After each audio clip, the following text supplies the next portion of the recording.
할렐루야, 아멘. 오늘 말씀을 근거로 저는 죽음과 하나님, 죽음과 하나님에 대해서 이야기를 나누고자 합니다. 오늘 이 시간에는요, 이제 사무엘상 이제 마지막 시간입니다. 저희가 긴 여정 속에서 15번째 시간으로서 이제 맞이하는 이 시간. 사울이 이제 그의 전열을 갖추고 블레셋과의 전투를 갖기 시작합니다. 이 전투를 가질 때 아주 극렬한 전투가 되었습니다. 블레셋이요, 강력한 흐름을 그리고 주도권을 타고요, 이제 이스라엘 백성들을 점차 더욱더 많은 숫자를 죽이기 시작합니다. 전투에 참여했던 사울 왕과 그의 4명의 아들 중 3명의 아들 요나단과 아비나답과 말기수아도 역시 이 패전의 흐름 가운데 그의 몸을 피하고 있는데요. 블레셋이요, 이거를 놓치지 않습니다. 활 쏘는 부대가 따라잡아서 사울 왕을 활로 맞췄어요. 중상을 입은 것이죠. 그리고 나서 오늘 말씀해 보니까 그가 대적의 손에 죽느니 내가 스스로 죽겠다 하면서 자결합니다. 여러분, 사울 왕의 인생을 보니까 그가 40세에 왕위에 등극을 합니다. 그리고 나서 32년간 이스라엘 초대 왕으로 이제 통치를 하는 것이죠. 그러니까 약 72세 혹은 75세 정도의 그의 생을 마감을 합니다. 그의 인생의 발자취를 보면요, 참 많은 것들이 그의 내면 안에 그리고 그의 생각과 마음을 주장했는데요. 베냐민 지파 안에 소속되었던 열등감, 하나님을 향한 절반의 순종, 권위를 세우기 위한 핑계, 비교 의식, 질투, 우울증, 극심한 염려, 그리고 회개하지 않음, 그의 삶을 감싸고 있었던 이 모든 것들이 참 어떻게 보면은 참 힘들게 살았지 않은가. 그리고 그의 마지막 모습조차도 참 안타까운 모습으로서 그의 삶이 우리에게 설명되어 있습니다. 저는 이 사울의 모습을 통해서 우리 모두가 공통적으로 죽음이라는 것이 우리 안에 다가올 것인데 어떻게 이 죽음에 대해서 하나님께서 뭐라고 말씀하시는지 저는 3가지를 나누고 싶습니다. 첫 번째, 죽음에 대한 악용을 생각해 보라는 것입니다. 죽음에 대한 악용을 생각해 보라. 4절, 5절에 보니까 그가 중상을 입어서 이제 더 도망갈 수 없는 처지가 되었을 때 그 옆에 부하에게, 병사에게 자기를 죽여달라고 부탁을 하죠. 그런데 그 자는요, 감히 이 왕을 죽일 수 없기 때문에 그 명을 거절합니다.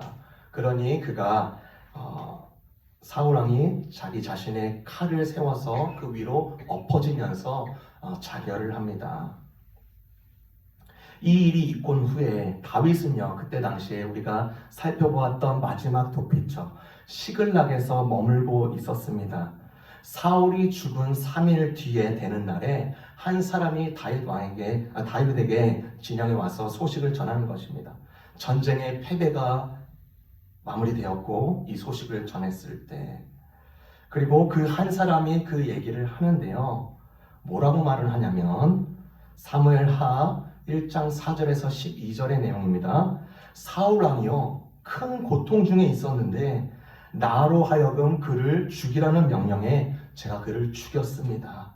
제가 그 머리에 있는 왕관과 팔에 있는 고리를 벗겨서 다윗 당신에게 가져온 것입니다 라고 말을 합니다.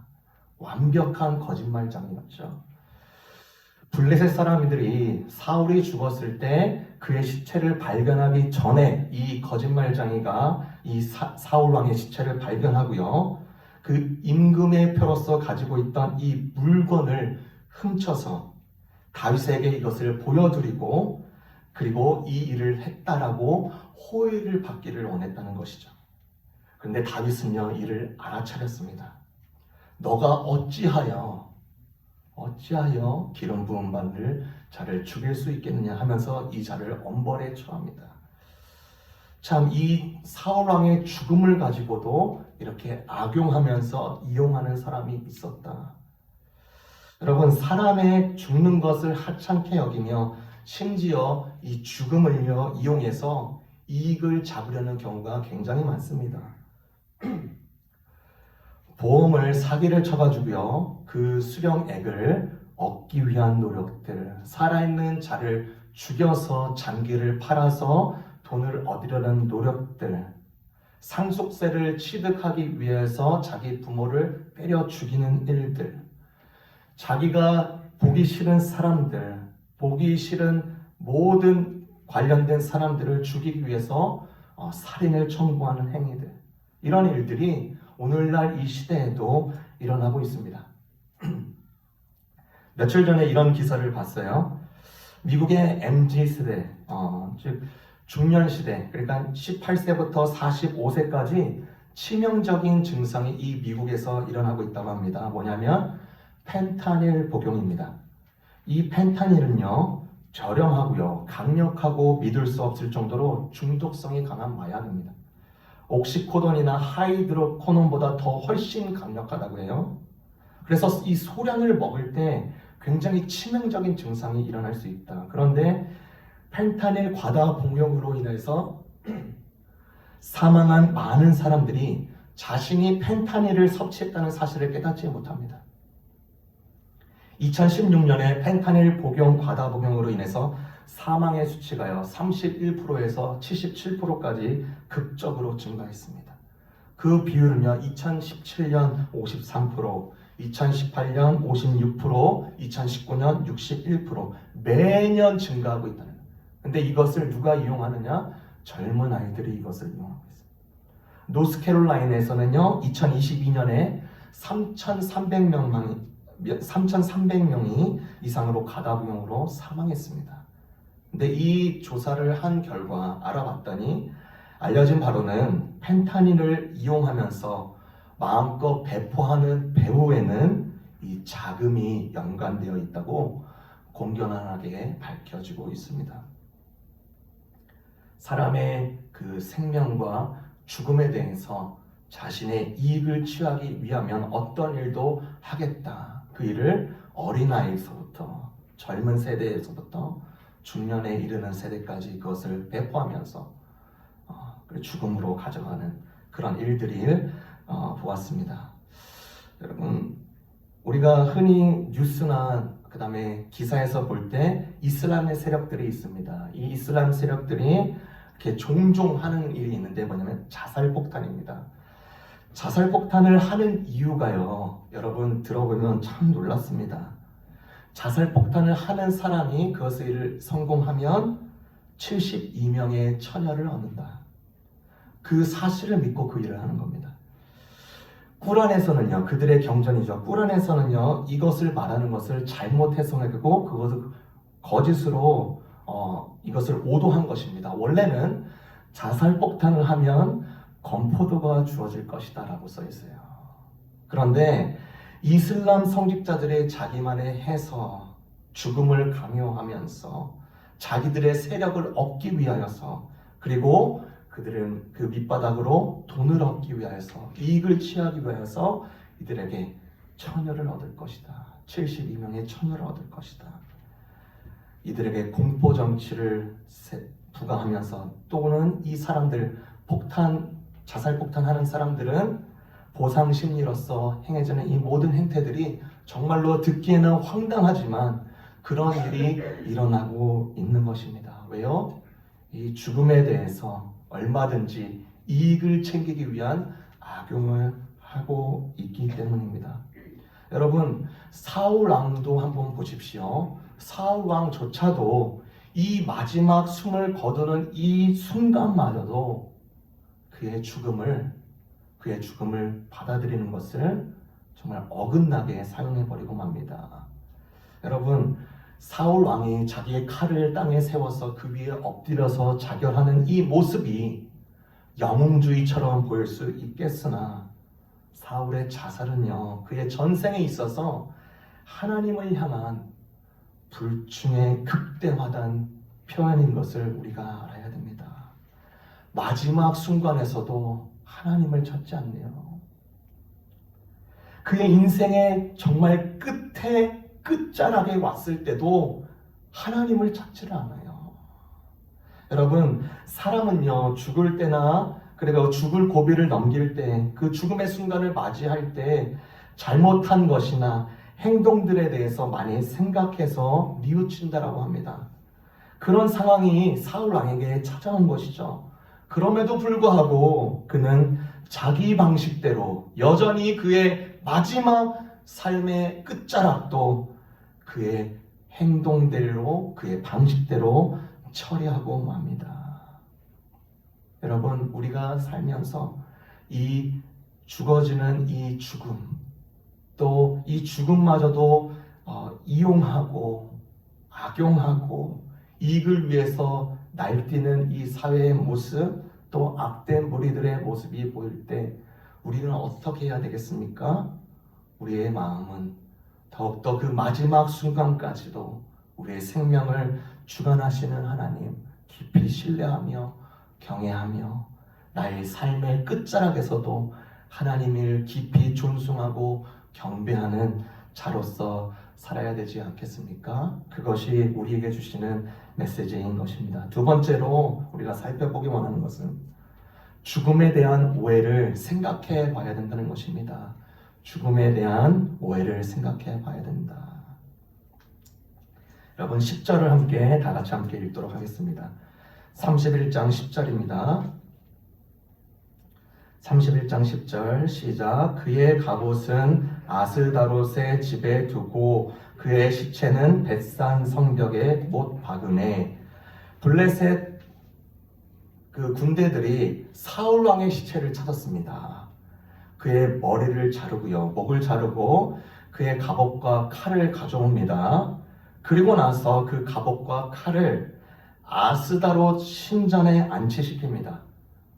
왜 그런 행동을 했냐면 사울 왕의 죽음은 이 이끈 장본인은 아스다롯이라고 하면서 경배하기 위해서 그의 물건을 거기다가 배치시키고 놓은 것입니다. 여러분, 사울 왕의 죽음은 누가 가져온 것입니까? 역대상 10장 13절에서 14절은요 이렇게 말을 합니다. 여러분이 가진 노트에 있는데요, 제가 읽습니다. 사울 왕의 죽음의 전조를 이렇게 밝힙니다. 사울이 죽은 것은 여호와께 범죄했기 때문이다. 그는 여호와의 명령에 불순종하고 무당을 찾아다니면서도 여호와께는 물어보지 않았다. 분명하게 이 역대상하를 기록한 역사가는요, 이 죽음을 하나님께서 가져온 것이라고 분명하게 적고 있습니다. 아스다롯이 사울 왕을 죽인 것입니까? 아닙니다. 하나님이 그렇게 한 것입니다. 이렇게 들어보면 아까 1절에 말했던 사울 왕이 자살했잖아요 라고 물을 수 있습니다. 여러분, 사울 왕이 자결하는 것을 하나님이 허용하셨기 때문에 그가 죽은 것입니다. 여러분, 일방적인 하나님의 독단으로 그렇게 이루어질 수 없는 것입니다. 로마서에서도 소개하듯이 내버려 두심, 이것이 굉장한 위험하고 치명적인 죄인 것을, 그리고 치명적인 단계인 것을 우리가 로마서에서도 살펴봤습니다. 허용의 원리인 것이죠. 하나님은 사울이 그의 삶을 마지막으로 죽는 이 순간마저도 하나님께서 허용하셨기 때문에 그의 삶이 맞았다. 그러니까 다시 말해서 이 죽음은 하나님의 권세에 있다는 것을 우리에게 말해주고 있는 것입니다. 여러분, 우리가 죽음을 대할 때 많은 것들을 접하고, 생각들을 접하고, 의견들을 접하고, 해석들을 접합니다. 특별히 죽음에 이르는 병을 걸렸을 때, 믿는 자들에서, 믿지 않는 자들도 마찬가지겠죠. 죽음에 이르는 병에 이르렀을 때 이것을 어떻게 해석해야 될까? 하나님의 심판이 아닐까? 제가 목사 안수 받을 때 제 목사 안수식을 진행해 주셨던 조지 우드 목사님, 그분은요 말씀의 사람이라고 불렸습니다. 지난 10년간 미국 하나님의 총회장으로 잘 섬기면서 그리고 교단과 교단, 또 인종과 인종, 그다음에 다음 세대들과 모든 목회 리더십들을 활발하게 세우는데 큰 역할을 하셨습니다. 근데 그가 지난 1월에 별세하셨습니다. 80세의 나이셨죠. 그가 죽기 1년 전에 암 진단을 받습니다. 그리고 나서 그 암 진단이 치명적인 것을 알았어요. 그리고 그 1년이 지난 시간, 그 과정 가운데 그 지인들과 친구들에게 편지를 쓰기 시작합니다. 뭐라고 썼냐면요, 이렇게 씁니다. 여러분, 내가 지금 이 병에 걸린 것이 여러분과 저에게 믿음이 없어서 생긴 것이 아닙니다. 저는 이 과정을 통해서 하나님을 더욱 생각해 보게 되었고 많은 시간을 가족들과 보내며 지내고 있습니다. 항상 저를 기억해 주시고 기도해 주셔서 감사합니다. 이 병을 오히려 하나님께서 주신 이 과정이라고 섬기고 알고 그것들을 능히 감당하며 오히려 믿음의 말, 믿음의 생각, 믿음의 행동들을 더욱더 부추기는데 그의 삶을 마무리를 지었다. 여러분, 죽음에 이르는 가정이 또한 선한 일을 하다가 죽음에 이르는 경우가 굉장히 많습니다. 나쁜 일을 하다가 죽음을 당했다. 좀 이해가 되는 것 같은데 선한 일을 하다가 죽음을 당한다. 여러분, 사도 바울이요. 사도행전 16장에 보니까 빌립보 지역으로 선교 지역을 갑니다. 그의 동역자 실라와 함께 빌립보 지역을 가서 복음을 전하는데 그곳에 이미 거주하고 있었던 유대인들 또한 거짓 선생님들이 이 자를 나쁜 사람으로 그리고 이 자를 묻기 위해서 감옥에 가둡니다. 그래서 그가 이제 언제고 그가 죽임을 당할지 못하는 상황, 하나님을 위해서 일을 하는데 감옥에 갇히네요. 내 삶은 여기서 이제 끝인가 이렇게도 생각할 수 있었겠죠. 그런데 그는 거기에서 머물리지 않고 하나님께서 그 땅을 진동시켜 주셔서 감옥의 문이 풀려지는 역사가 있었다. 그리고 나서 나중에 한참 지난 후에 이제 3차 전도 여행 끝난 후에 이제 로마 지역에 선교 여행을 할 때 그가 감옥에 또 갇힙니다. 그가 갇혔을 때는요, 이제 감옥이 풀리지가 않아요. 하나님이 예비하신 그 곳으로 이제 자신의 삶이 이곳에서 참수형으로 마무리되겠구나를 안 것이죠. 그러면서 이제 그가 죽임을 맞이하고 그의 피가 로마 지역, 유럽 지역에 퍼지게 됩니다. 하나님이 부르실 때는 나는 가는 것이다. 그것이 선한 일이고 나쁜 일이고 상관없이 하나님이 부르실 때는 나는 간다. 생명을 주관하시는 하나님이 죽음의 가정도 동일하게 주관하심을 믿는 자야말로 성도인 것을 우리가 다시 한번 기억해야 됩니다. 여러분, 우리가 지금 살아있는 이 모든 사람들이 죽을 때 어떻게 될까요? 죽을 때 어떻게 될까요? 예수님께서는요, 야이로의 딸을 살리실 때 하신 말씀이 있습니다. 이렇게 말하죠. 죽은 것이 아니라 잔다. 죽은 것이 아니라 잔다라고 하니까 이것을 신앙 용어로 영혼 가면설로 받아들이기가 쉽습니다. 영혼 가면설이란 soul sleep인데 사람이 죽는 순간에 몸이 다시 부활할 때 그때까지의 영혼의 가사 상태, 그러니까 잠들고 있는 상태. 그러니까 부활 때 이 영혼이 다시 깨어난다라고 믿는 것입니다. 이것은요, 정통 그리스도교에서 벗어나는 것입니다. 많은 사람들이요, 믿는 사람조차도 이 영혼 가면서를 받아들이고 있습니다. 그런데 우리는 그렇지 않고 우리는 죽을 때 중간 상태, 즉 죽을 때 믿는 자의 영혼은 즉시 그리스도와 함께 있게 됩니다. 몸의 마지막 부활을 기다리면서 신학자 스프로월은 이렇게 말을 해요. 지속적이고 의식 있고 인격적인 존재를 그리스도와 함께 누리게 된다. 빌립보서 1장 22절에서 24절의 사도 바울의 고백을 보십시오. 이렇게 말을 합니다. 내가 육신으로 사는 이것이 내 수고의 열매를 뜻한다면 나는 생사간에 어떤 것을 선택해야 할지 모르겠습니다. 나는 사는 것과 죽는 것 이 사이에 끼어 있습니다. 내가 이 세상을 떠나 그리스도와 함께 있는 것을 원하고 또 그것이 훨씬 좋지만 여러분을 위해서, 여러분을 위한 복음의 사역을 위해서 내가 이 세상에 계속 머물러 있는 것이 또한 필요합니다. 사도 바울은 그렇게 고백했어요.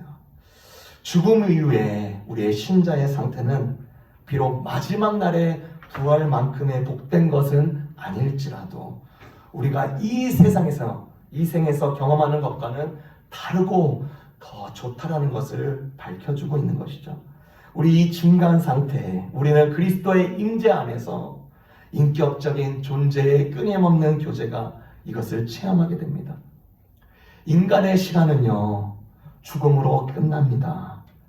우리의 궁극적인 운명은 죽을 때 결정됩니다. 죽은 후에는 다시 회개할 기회가 없습니다. 즉, 죽음 이후에 우리의 상태를 더 좋게 만드는 연옥과 같은 장소는 없습니다. 신자에게는 죽음이 이생의 갈등과 혼란에로부터 복된 상태로 들어가는 즉각적인 해방인 것을 다시금 확신하는 저와 여러분이 되시기를 주님의 이름으로 축원합니다. 그래서 죽음 이후에 또 우리가 앞으로 예수 그리스도가 마지막 나팔을 부시면서 부활을 입을 때 부활의 몸을 입고 그 이후에 뭐가 있다? 심판이 있다. 히브리서 9장 27절에 이렇게 말을 합니다. 한번 죽는 것은 사람에게 정하신 것이요 그 후에는 심판이 있으리니. 고린도후서 5장 9절에 10절에서는 이렇게 말을 합니다. 그래서 우리가 이 육체의 짐에 머물러 있던지 떠나든지 주님을 기쁘시게 하는 것을 우리가 목표로 삼고 있습니다. 우리는 모두 그리스도의 심판대 앞에 나타나서 심판을 받아야 합니다. 각 사람은 육체에 머물러 있는 동안에 자기의 행한 일을 따라 선한 일을 한 사람은 상을 받고 악한 일을 한 사람은 벌을 받게 될 것입니다. 우리의 모든 여정이, 우리의 삶이 이곳에서 끝남에도 불구하고 우리가 끝났을 때 예수 그리스도께 달려나가 그의 부활의 몸을 입기 전까지 계속 인격적인 교제를 하고, 심판이 있는데요, 어감이 좀 무섭죠. 공정한 하나님의 재판입니다. 너가 이런 일을 했구나.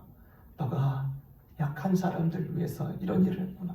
아주 공정한 재판을 하나님께서 상 주시려고 작정하신 이 심판이 우리에게 또한 있을 것이다. 이 죽음과 또 마지막 부활과 심판의 때까지 우리의 영혼이 계속 주님 안에서 세워지고 채워지기를 주님의 이름으로 축원합니다. 마지막으로 우리에게 뭐라고 메시지를 교훈하는가? 죽음에 대한 믿는 자들의 태도를 점검해 봐야 된다는 것입니다. 죽음에 대한 믿는 자들의 태도를 점검해 봐야 된다. 우리 다 같이 31장 12절 13절을 함께 보겠습니다.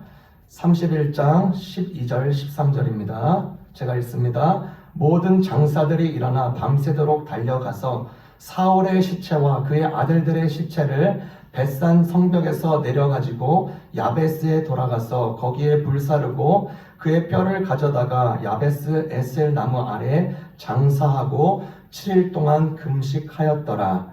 아멘. 야베스 사람들이 사울 왕이 죽은 것을 듣고 불이 나게 힘이 좋은 사람들을 보내어서 그의 시체들을 가져오게 합니다. 그리고 나서 그를 장사를 해준다.